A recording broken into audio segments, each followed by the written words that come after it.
जय हिंद। एक तरफा युद्ध जीत लिया इजराइल, जो तबातोड़ छुट्टे सांड की तरह हमला कर रहा था, उसने अचानक सीज फायर किसके दबाव में आकर कर दिया। और ये सीज फायर किसे कहा जाता है? और हमास जो इतने एयर हमले देखा, एयर स्ट्राइक या फिर इजराइल के जितने भी जमीनी हमले, इतनी तरह से हमला होने के बावजूद हमास या फिलिस्तीन के लोग इतने खुशियां क्यों मना रहे हैं, इसको समझते हैं। देखिए, इजराइल, ये सीज फायर क्या होता है? सीज फायर मतलब किसी समझौते के तहत हथियारों के प्रयोग को जब रोक लगा दिया जाता है कि हम भी हथियार का प्रयोग नहीं करेंगे, आप भी नहीं कीजिएगा, एक तरह का युद्ध विराम, उसे हम लोग टेक्निकल भाषा में सीज फायर कहते हैं। आर्मी में बहुत सारी चीजें टेक्निकल होती है, जैसे जासूसी को वहाँ रेकी नहीं कहते, वहाँ पेट्रोल कहते हैं, पेट्रोलिंग पे गया, मतलब वो जासूसी कर रहा है। तो उसी तरह यह टेक्निकल वर्ड है सीज फायर। अब ये सीज फायर किसके दबाव में हुआ? देखिए, यूएनओ के दबाव में हुआ नहीं, क्योंकि यूएनओ में रूस ने 3 बार, चाइना ने कोशिश किया इस मुद्दे को उठाया जाता कि एक ज्वाइंट स्टेटमेंट दिया जाए, लेकिन कोई फायदा नहीं है। ये यूएनओ का मतलब कोई नहीं बनता, इसको कोई नहीं पूछता है। ये इसका अहमियत, जिस तरह भारत में अहमियत राष्ट्रपति की है, एक फूफा जी की तरह काम करते हैं,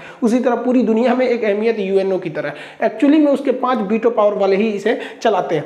अब कुछ लोग का पाकिस्तान, देखिए, पाकिस्तान हमला कर ही नहीं सकता था, क्योंकि पाकिस्तान को पता था कि अगर ये हमला करने के लिए अपनी फौज को भेजते फिलिस्तीन को बचाने के लिए, तो भारत इधर कर देता उसको पीओके पर हमला करने के लिए, क्योंकि भैया हमको तो मौका मिल जाता। लेकिन ये लोग यूएनओ में, इनके विदेश मंत्री गए, थोड़ा सा भाषण दिए कि अमेरिका वगैरह हमेशा इजराइल का ही साथ देते हैं, हमें प्रोटेक्शन फोर्स बनाना चाहिए वगैरह वगैरह, दुनिया भर का इन्होंने अपनी बात बोला। और इनकी यहाँ तो रैली निकलने लगी थी। इनकी यहाँ पाकिस्तान के कुछ नेता कहते थे कि पाकिस्तान को अपने परमाणु बम को निकालना चाहिए, और एक साथ 2 निकालना चाहिए, एक तो मार दे इजराइल पर, एक तो मार दे भारत पे। अरे भाई साहब, हम लोग क्या किए थे? मतलब मारो तो हम लोग कौन चीज अपना परमाणु बम का लिए रखे हैं, परमाणु बम मारे, इन सब को बातें नहीं करना, इन सब का अलग ही लेवल है। और सऊदी अरब वाले, इन लोग का मतलब कुछ खास डिप्लोमेटिक वो रहा नहीं था।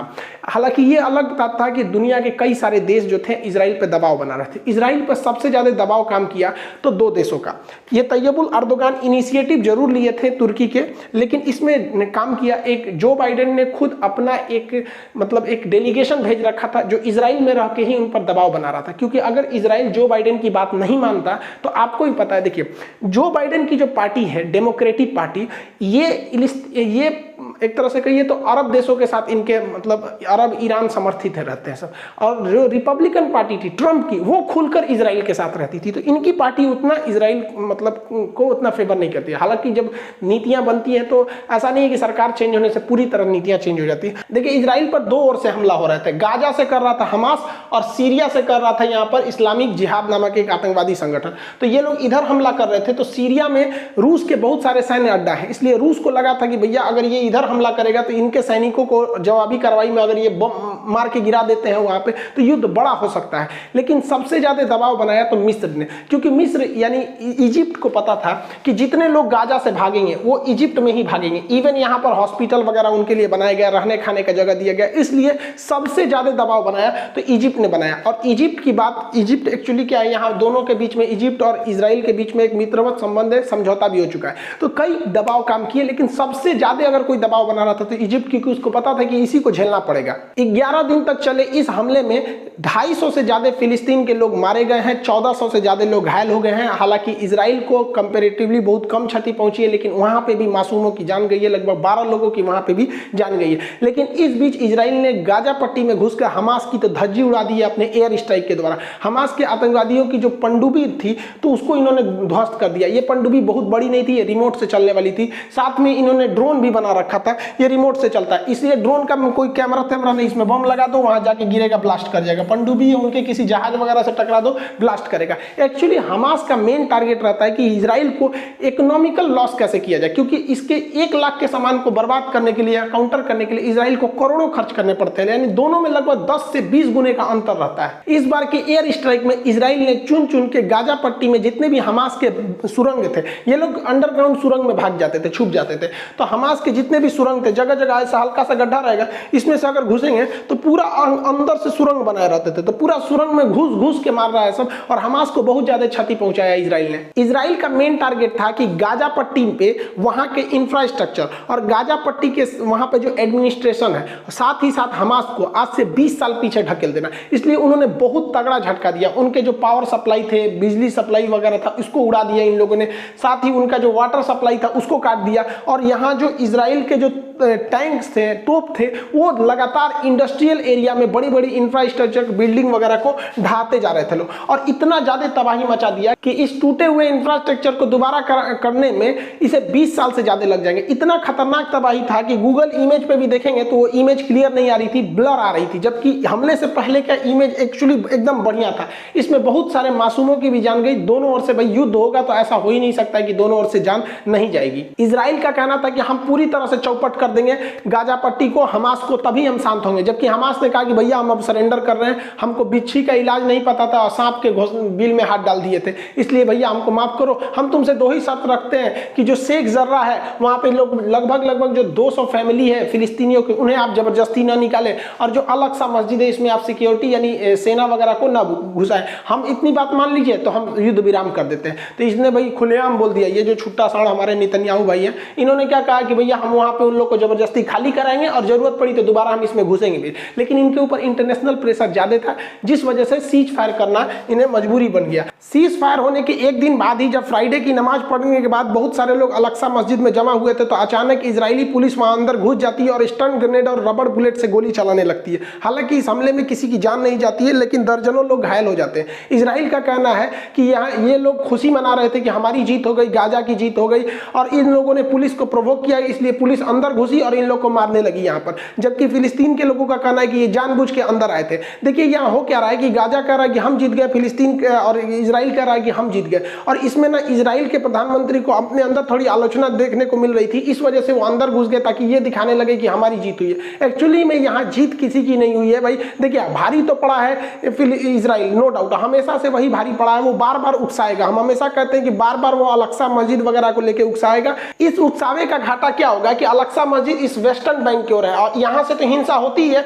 यहाँ भी हिंसा होगा, ताकि आने वाले वक्त में इजराइल इनको भी धो सके और इनको भी धो सके। यहाँ पर यूएनओ को करना चाहिए कि प्रॉपर वहां पर एक इंटेलिजेंस को इकट्ठा करे, वहां पर प्रॉपर सिक्योरिटी रखे, ताकि पता चले कि गलती किसकी है, वरना गलती किसी की भी रही दोनों ओर से जान जाती है, और इसमें मासूम लोग मरते हैं लोग दोनों ओर से। देखिए आर्मी और आतंकवादी इन लोग की लड़ाई तक में जहां तक सीमित होती है, बट यहाँ इतनी डेंस पॉपुलेशन है कि निहत्ते लोगों की भी जान चली जाती है। और इसके इतने होने के बावजूद ये लोग खुशी क्यों मना रहे हैं? इनका कहना, हमास का और फिलिस्तीन के लोगों का कहना है ये लोग घर से निकल गए, अपने टूटा फूटा जहां पे धज्जी उड़ा दिया था बम से ना, वहां पे ये लोग खुशी मना रहे हैं। रीजन समझिए क्या, हिटलर की एक पुरानी कहावत याद होगा कि किसी को इतना ना निचोड़ दो, इतना ना बर्बाद कर दो कि जिंदा रहने को ही वो अपना विकास और खुशनसीबी समझे। तो इजराइल ने भी यही किया, इतना ना कूचा है कि ये लोग जिंदा रहने पे ही खुशी मनाते कि चलो भैया हमला तो नहीं हो रहा है। क्यों? रीजन समझिए, इजराइल के यहूदियों को सबसे बुरी तरह से किसने कूचा था?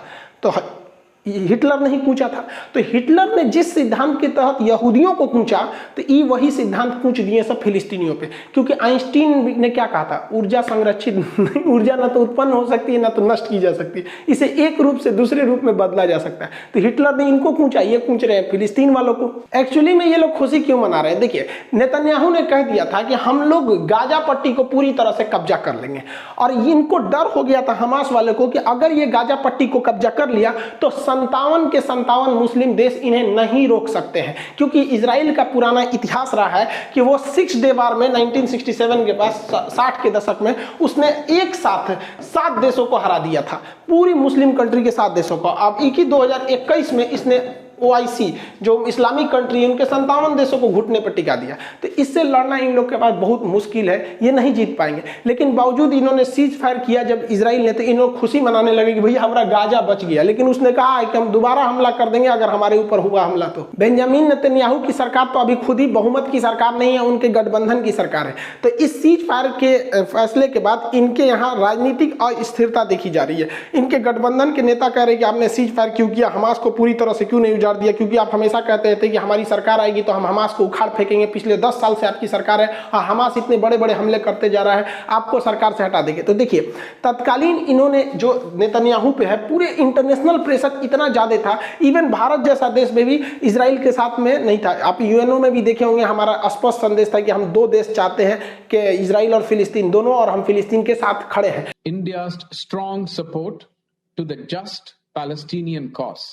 तो इसमें इजराइल के ऊपर दबाव था यूएनओ से लेकर हर जगह, इसलिए इन्होंने मतलब सीज फायर किया। लेकिन देखिए तत्काल ये बेंजामिन नेतन्याहू के ऊपर राजनीतिक प्रेशर है, लेकिन जब चुनाव होगा तो जेन्युइन है कि बेंजामिन नेतन्याहू जीत जाएंगे, क्योंकि चुनाव के वक्त में अगर देश पर आक्रमण होता है तो ये वही पार्टी जीतती है जिस पार्टी के पास सरकार रहती है। आप दो एग्जाम्पल से समझिए, चीन में माओ त्से तुंग के खिलाफ सत्ता भड़क रही थी, मतलब वहां पर चीन में ना बगावत हो रही थी, इसलिए चीन ने तिब्बत पर हमला कर दिया, फिर भारत पर हमला कर दिया, तो वहां के लोग ऑटोमेटिक सरकार के साथ हो गए। हमारे साथ भी देखिए 2019 में पुलवामा में जब हमला हुआ तो बेतहाशा इंसान सरकार के साथ खड़ा हो गया। जितनी हमारी सरकार से गिले शिकवे थे, ऐसा नहीं होता कि 100% कोई भी गवर्नमेंट किसी को खुश रख सकती है, तो थोड़े बहुत जो भी गिले शिकवे थे, तो पुलवामा अटैक के बाद सरकार से एक ही उम्मीद थी कि नहीं धो के आओ, और मोदी जी ने भी धो दिया, वहां पर बालाकोट स्ट्राइक वगैरह हुआ यहाँ पर। तो यही हो गया नेतन्याहू के साथ कि इलेक्शन में इनकी भी पार्टी को एक पॉलिटिकल बूस्ट जरूर मिलेगा, लेकिन अभी के वक्त में इनकी क्रिटिसाइज किया जा रहा है उन्हीं के देश में। इजराइल और चाइना दोनों एक ही रास्ते पे चलते हैं, ये दुनिया को कुछ दिखाते हैं,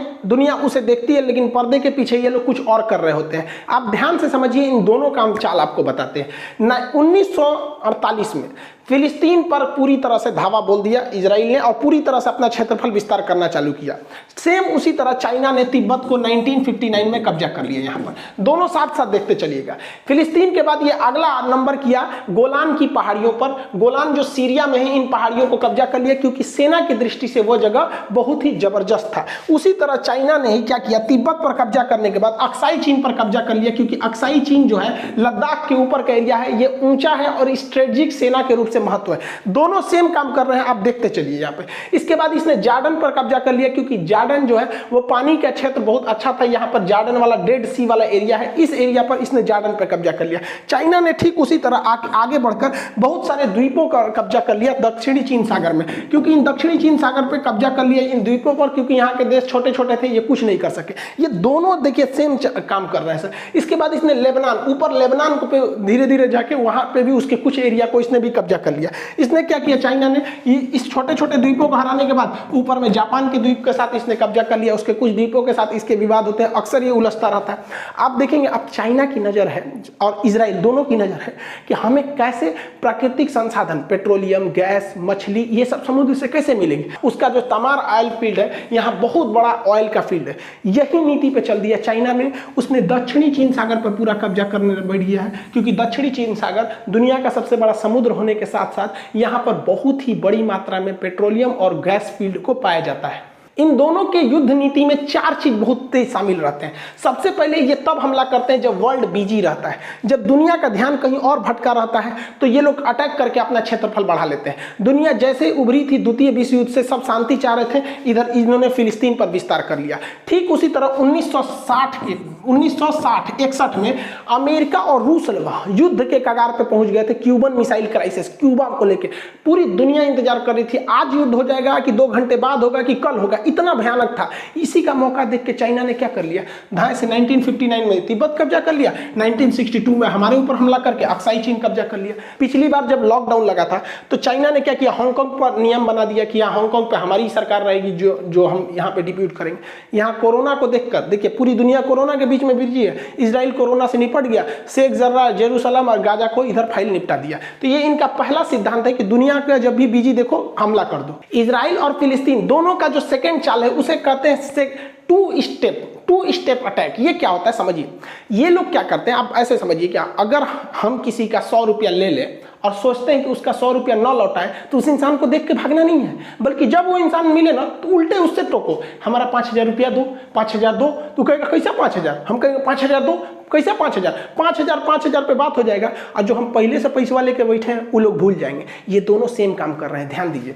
अभी जो हुआ है वो जमीन को लेकर हुआ है, यहाँ पर वेस्टर्न बैंक पे शेख जर्रा पर। इजराइल ने कहा कि शेख जर्रा हम खाली करेंगे, शेख जर्रा हम खाली करेंगे, और इधर गाजा से हमला होने लगा यहाँ पर। तो ये जानबूझ के ऐसा काम करता है यहाँ हल्ला हो, और इसने क्या किया, तबातोड़ गाजा और हमास को थूर दिया।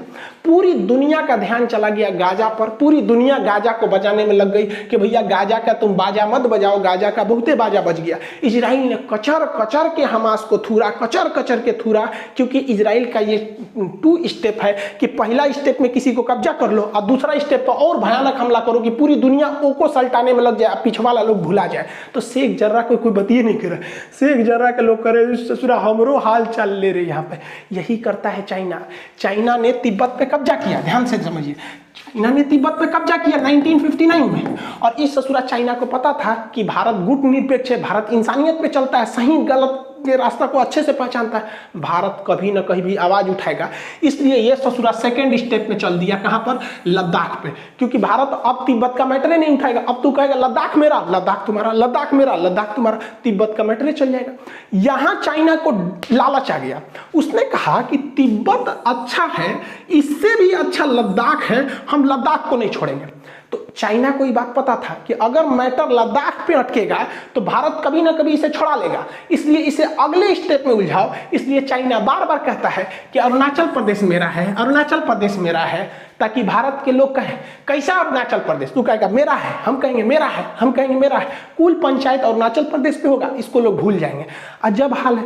भारत सरकार को कहना चाहिए ससुरा बीजिंग हमारा है, तो बाप का नहीं है, क्योंकि यहाँ पे है चीन की दीवार। अब भारत सरकार को कहना चाहिए हमारे नक्शा के हिसाब से चीन की दीवार के उधर ना चाइना है, इधर तो है ये नहीं है। सोचिए आपको कुत्ता की तरह बोलिए। इनका तीसरा प्लान जो होता है वो होता है फ्यूचर अटैक का फियर दिखाना, भविष्य में और भयानक हमला करने का डर दिखा देना। तो इजराइल गाजा को धोया और इतना धोया, उसके बाद कहता है कि अभी मेरा ग्रेटर इजराइल बनाना है, अभी हम मिस्र से जमीन छीनेंगे, जॉर्डन से छीनेंगे, कुवैत से, सऊदी अरब से, सीरिया से, लेबनान से, इन सब से छीनेंगे। मतलब ये क्या करता है, किसी मरे हुए को इतना भयानक मारो, इतना मारो और सबको दहशत फैला दो कि कोई मेरे खिलाफ आवाज उठाए तो यही होगा। फिल्म में क्या होता है, एक गुंडा आता है, किसी ठेला वाले को पकड़ेगा, किसी कमजोर को पकड़ेगा, भयानक मारेगा, सरेआम गोली मार देगा, कहेगा मेरे खिलाफ किसी ने आवाज उठाया तो सही यही होगा। मतलब वो एक को मार रहा है और 10 को डर दिखा रहा है। यही सेम नीति अपनाता है चाइना। यहां तो आपने इजराइल को देख लिया कि कब्जा किया, उसके बाद और डरा रहा है। इसने क्या किया, तिब्बत पर कब्जा किया। पहली बात तो तिब्बत पर कब्जे किया, उसने कहा कि तिब्बत अभी हथेली है, तिब्बत अभी हथेली है, अभी इसकी 5 उंगलियां और लाएंगे, 5 उंगलियां और लाएंगे। एक उंगली है लद्दाख, दूसरी उंगली है नेपाल, तीसरी उंगली है सिक्किम, चौथी उंगली है भूटान और 5वीं उंगली है अरुणाचल प्रदेश। मतलब पहले पूछेंगे, कब्जा कर लेंगे, अभी और डराएंगे। अरे नेपाल वाला केपी शर्मा ओली, इसको लगता है कि चाइना नेपाल का साथ दे रहा है, अरे तू फिंगर में आ रहा है, दूसरा नंबर तू ही फिंगर है। यहाँ पर चाइना और इजराइल दोनों को पता है कि कुछ लोग उन्हें लाइक करेंगे वो कितनों गलत काम कर दे, और कुछ लोग उन्हें लाइक नहीं करेंगे चाहे वो कितना भी भलाई कर दे। आप ऐसे समझिए, आप अगर देखिएगा न्यूट्रल होके, तो जो नीति इजराइल अपना रहा है वही नीति कौन अपना रहा है, चाइना अपना रहा है। लेकिन जो लोग इजराइल के काम का विरोध कर रहे हैं, जैसे पाकिस्तान कह रहा है कि वहां पर जुल्म हो रहा है, जो इजराइल का विरोध कर रहा है वही ससुरा चाइना का साथ दे रहा है। कह रहा है नहीं चाइना ठीक है, पाकिस्तान क्या कहता है इजराइल गलत है लेकिन चाइना ठीक है।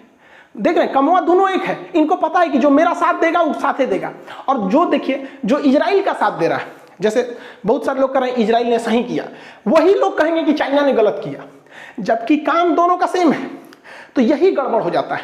अमेरिका कहता है कि इजराइल को अपनी रक्षा करने का अधिकार इसलिए धो दो, और वही अमेरिका कहता है कि चाइना जापान पर हमला मत करो क्योंकि मेरा साथी है। तो इन्हें पता है कि दुनिया एक गुट में बन चुकी है, और रियलिटी है कि जियोपॉलिटिक्स में यानी इंटरनेशनल रिलेशन में यहाँ केवल और केवल हमारा फायदा, हमारा बिजनेस सही होना चाहिए। भाड़ में गया इंसानियत। क्या कोई मुस्लिम कंट्री कहेगा कि यहाँ पर अजरबैजान ने आर्मेनिया पर जुल्म करके नागोर्नो कराबाख को घर में घुस घुस के मारा है? क्या अभी भी अजरबैजान आर्मेनिया पर हमला करते जा रहा है? क्या कोई कहेगा? नहीं, क्योंकि यहाँ मुस्लिम देश है यहाँ पे, और वहाँ पे अगर इजराइल मार रहा है तो गलत है, अजरबैजान मारा तो ठीक है यहाँ पर। और अजरबैजान को बचाने कौन आया? देखिए इजराइल जो है, ये अजरबैजान है, इसको तुर्की ने हथियार दिया, और इसी अजरबैजान को इजराइल ने भी हथियार दिया यहाँ पर, और ये कोई नहीं बचा पाया इस आर्मेनिया को। इसलिए यह दिखाता है कि इस दुनिया में अगर आपको रहना है तो खुद शक्तिशाली बन के रहिए, वरना लोग कूच देंगे। इजराइल ने इसी सिद्धांत को समझा, उसने कहा भाड़ में में गया, इंटरनेशनल रिलेशन में कहीं कोई सही गलत नहीं होता है, हमारा फायदा है इसलिए खुद को शक्तिशाली बनो। इस रूप में इजरायली जब हिटलर मार रहा था तो वो फिलिस्तीन की ओर आए थे, वहां पर उस जगह पर जेरूशलम की ओर आए थे, क्योंकि इनका जो जेरूशलम है इनके धार्मिक हिसाब से यही उनका पूर्व जगह है, यहाँ पर ये लोग आए थे और धीरे धीरे पढ़ाई लिखाई शिक्षा करके इतना आगे चले गए जो आज दुनिया में किसी की बात नहीं सुनते हैं, दोनों देश नहीं सुनते हैं, ना चाइना सुनता है ना इजराइल सुनता है, क्योंकि इजराइल को सोचिए, इजराइल यहाँ रहने का जगह नहीं था और चाइना को एशिया का मरीज कहा जाता था। इन्होंने शिक्षा, औद्योगिकरण और भ्रष्टाचार को कम किया और इतने तेज आगे बढ़े जिसका कोई हद नहीं, और आज ये डोमिनेट कर रहे हैं यहाँ पर। और हम भारत वाले देखिए, ये 1948 में ये देश बना था, इनको पता भी नहीं था कि इनके देश का नाम इजराइल होगा, अचानक इनके दिमाग में आया 1948 में। और हम 1947 में आजाद हो गए थे भाई साहब, बने नहीं थे, पूरी दुनिया में पहली हम लोग बने थे। पूरी दुनिया की सबसे बेहतरीन औद्योगिक और नगरीय सभ्यता हमारी सिंधु सभ्यता थी, हमसे पुरानी मेसोपोटामिया थी लेकिन वो देहाती सभ्यता थी, ग्रामीण थी, और हम लोग सबसे शहरी सभ्यता थी। और आज 1947 से लेकर 2021 तक में आज देखिए ना, हम लोग, हमारा जियोपॉलिटिक्स, हमारे रिलेशन डिपेंड करते हैं कि हमें कौन चीज घटल है। हम रूस से दुश्मनी नहीं ले सकते हैं क्यों, हमें हथियार कौन देगा। हम अमेरिका से दुश्मनी नहीं ले सकते हैं, अपाची हेलीकॉप्टर कौन देगा। हम फ्रांस को खुश रखना चाहते हैं क्योंकि राफेल कौन देगा। हमारे देश में देखिए क्या सेंटीमेंट बन रहा है। 1861 में लॉर्ड मैकाले ने हमारी शिक्षा व्यवस्था को इस कदर बर्बाद किया कि हम लोग को इस तरह से ढाला कि हम वो देख ही नहीं सकते हैं जो हमारे सामने छुपाया जाता है। बस वही चीज देखा, हम लोग खुश होते हैं, राफेल आया, राफेल आया। अरे आपने सोचा हमारे 47 में आजादी के बाद जो देश बना वो कितना आगे निकल गया। हमें रडार खरीदना है तो इजराइल से, हम लोग अपनी रक्षा जरूरतों को दूसरे देश पर डिपेंड होता है। लेकिन हम और आपके अपने आप से सवाल पूछ सकते हैं कि आज के वक्त में भी जब गलवान में चाइना घुस जाता है तो कोरोना के बीच में राजनाथ सिंह चले जाते हैं रूस में, कहते हैं कि MiG-21 दे दीजिएगा। भारत फोन लगाता है रूस के पास कि S-400 मिसाइल दे दीजिएगा, जबकि इजराइल को देखिए आयरन डोम से धो देता है दिवाली की रॉकेट की तरह। लेकिन हम लोग क्या करेंगे भाई साहब, अजीब स्थिति में हम लोग हैं। अब इजराइल को देखिए हर चीज में डिपेंडेंट है, उसके हथियार, उसके यहाँ पर एयर डिफेंस सिस्टम, उसका टैंक, हेलीकॉप्टर, कमांडो, हर चीज एकदम खतरनाक है। और हम लोग अभी भी मतलब क्या डिपेंडेंट है। हमारी सेना जो है ना वो लड़ती है तो अपनी बहादुरी से, वरना हथियार तो विदेशी है वहां पर। अगर हमारे हथियार आ जाए और हम डिपेंडेंट हो जाए तो पूरी दुनिया में जो चाइना कहता है ना, अक्साई चीन मेरा है, अरुणाचल प्रदेश मेरा है, और POK पाकिस्तान कहता है मेरा है, बस हमारे हथियार वो हो जाए, वरना हमारे फौजियों का जो हौसला है वो बेचारे हथियार से कहाँ लड़ते हैं, अपने कलेजा जिगर के दम पर वो लड़ते हैं। वरना हथियार तो उनको पता है विदेश वाला है, सप्लाई रोक दिया तो क्या करेंगे। आज हर मायने में इजराइल डेवलप हो गया, चाहे वो एनर्जी सेक्टर में हो या फिर वो किसी भी एग्रीकल्चर में हो, इंटरनेशनल रिलेशन में, कोई उस पर दबाव काम नहीं कर रहा है। और हम लोग के ऊपर आज भी विदेशी लोग का दबाव रहता है क्योंकि हमें डिपेंड ही नहीं है। चाइना से इतना हमला हुआ लेकिन हम चाइना से सामान नहीं रोक पाए। हमारे यहाँ एक ही चीज में डिपेंडेंसी है, नेतागिरी में। कोई नेता विदेश से नहीं जाता है सलाह लेने, हमको चुनाव जीतने में मदद कीजिए। ये लोग आत्मनिर्भर है, यही इसी में तो डेवलपमेंट हुआ है। सोच रहे यहाँ पर कभी सोचे कि हम लोगों ने चुनाव कराने के लिए बैलेट अमेरिका से मंगाए हैं, पर्चा मंगाए हैं जापान से, ये सब यहीं पे बनेगा, पर्चा साटने के लिए, झंडा लड़ाने के लिए, ऐसे ऐसे ये सब टेक्निक। और इजराइल डेवलप होता गया। हम लोग क्या है कि हम लोग की जो शिक्षा व्यवस्था को लॉर्ड मैकाले ने इस तरह से चौपट किया ना कि हम लोग को मतलब सही गलत क्या, मतलब जहां जो मैटर हुआ, जैसे इजराइल फिलिस्तीन में हुआ, सब लोग देखने लगे इजराइल गलत है फिलिस्तीन, भैया इसका अन्य जगह पे क्या इफेक्ट पड़ेगा। और रियल में देखिए, अगर हम लोग आत्मनिर्भर होते तो बहुत से जगह पे हम लोग को अपना सर झुका के रहना पड़ता है क्योंकि कहीं वो नाराज ना हो जाए। और इजराइल जैसा छोटा देश पूरी दुनिया को ललकार के कहता है कि मैं घूस के मारेंगे ओके घर में। इजराइल कितना छोटा है, आप अंदाजा लगाइए कि इजराइल की जो जनसंख्या है, नेट पे सर्च करिएगा, इजराइल की जनसंख्या 9 मिलियन है और उससे ज्यादा हमारे सब्सक्राइबर हैं सब। सोचिए नेतन्याहू भाई, इनको क्या कहें हम यहाँ पर, बताइए। इतना छोटा देश इतना ज्यादा डेवलप है।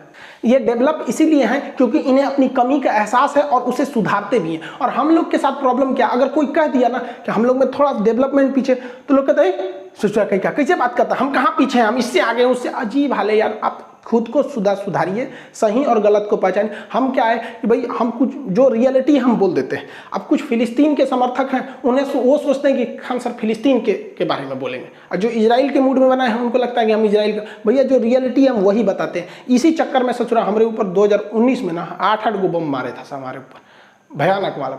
लेकिन हम भी क्या अपने नेतन्याहू से कम है क्या, ये भी 9 मिलियन जनसंख्या को संभालते हैं। हम भी 9 मिलियन सब्सक्राइबर को संभालते हैं, हम भी ना हटने वाले हैं। आई होप आप इजराइल फिलिस्तीन के इस कॉन्फ्लिक्ट को समझ रहे होंगे। और इस बार के एग्जाम के प्रोस्पेक्टिव पे अगर देखेंगे तो ये इतना लंबा हो गया है कि इसे किसी भी पीसीएस या फिर यूपीएससी में आपको मेंस एग्जाम में लिखने को दे सकता है। और इसमें 3 चीजें और आपको समझना पड़ेगा। एक, आयरन डोम सिस्टम कैसे काम करता है। देखिए, आयरन डोम सबसे छोटा सिस्टम है, वो हमास जैसे आतंकवादियों के लिए ठीक है। भारत को आयरन डोम मिला, आयरन डोम रिजेक्ट कर लिया। वही आयरन डोम से भी ज्यादा खतरनाक है स्पाइडर SR, उससे तगड़ा स्पाइडर MR, उससे तगड़ा है कि डेविड स्लिंग, उससे भी भयानक है एरो 2, उससे खतरनाक है एरो 3, उससे खतरनाक है बैलिस्टिक सिस्टम। बहुत ज्यादा उसके कई लेयर में सिक्योरिटी है, इसको समझना जरूरी है, उसको भी समझा देंगे। दूसरा कि ये जो यहूदी हैं और जो मुस्लिम हैं, इनकी कुछ चीजें कॉमन मैच करती है। जैसे यहूदी हो गए, ईसाई हो गए और मुस्लिम हो गए, ये तीनों इब्राहिम को मानते हैं सर। इसलिए आप देखे होंगे इजराइल और अरब के बीच में जो समझौता हुआ था उसका नाम भी था इब्राहिम अकॉर्ड। तो एक इसको समझना जरूरी है, क्योंकि यहां पर जो अल-अक्सा मस्जिद है, देखिए ये अल-अक्सा मस्जिद है और ये डोम ऑफ रॉक है। अब ये जो कहते हैं ये वेस्टर्न वॉल है। इजराइल कहता है कि भैया हम यहां पर, ये मेरी मंदिर थी, मतलब इनका जो सोलोमन टेम्पल था। तो सोलोमन को इजराइल वाले भी कहते हैं और मुसलमान भी कहते हैं कि सुलेमान। तो मुसलमान उन्हें सुलेमान अलैहिस्सलाम कहते हैं, ये उन्हें कहते हैं सोलोमन टेम्पल कहते हैं। अब इनमें काफी विवाद है। तो अल-अक्सा के बारे में पढ़ेंगे कि भैया ये क्यों इतना फेमस हो गया। आयरन डोम के बारे में और थोड़ा इनके पुराने एंसेस्टर्स के बारे में हम लोग समझेंगे। आई होप आप इसे समझे होंगे। मिलेंगे नेक्स्ट क्लास में। जय हिंद।